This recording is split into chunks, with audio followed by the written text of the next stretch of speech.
Hello everybody, I want to show you this video. You can take a screenshot with the iPhone 10, 10s, 10R, 10s Max and so on. For that we need at first the power button and the volume up button. And if you press these both buttons for the same time, you will have a screenshot. One more time the power button and the volume up button for the same time for short, and you will have a screenshot.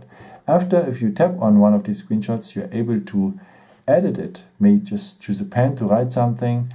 Let's choose this one, and you can also change the color here. Maybe let us take red, and now you can paint something in red here, or you can crop it as well with the size you want to have, and then go on done, go to save to photos, and now it is part of the photos. If you don't edit it, it goes directly automatically like that to the photos. So, and there's a second way to make a screenshot, but you have to enable it first. For that you go on the settings, go on general, go on accessibility, and now we need the point assistive touch. So to enable that assistive touch, go here on the first point, and it has to be marked green. So now we have that virtual home button here.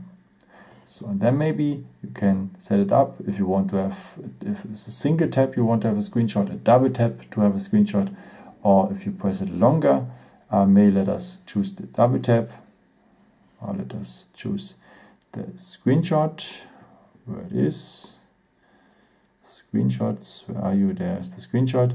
So go on back, so whenever we now double tap, we have a screenshot. So that's an opportunity. Same thing, double tap, and we have a screenshot. Yeah, thank you so much for watching this video. I hope I could help you with it. And yeah, if you want, you can leave me a nice comment or give me some thumbs up. That would be very helpful for my videos. Thank you so much for. And yeah, I've created some other videos if you're interested in, or may just subscribe me. Would be a pleasure to see you again, and maybe until next time. Ciao.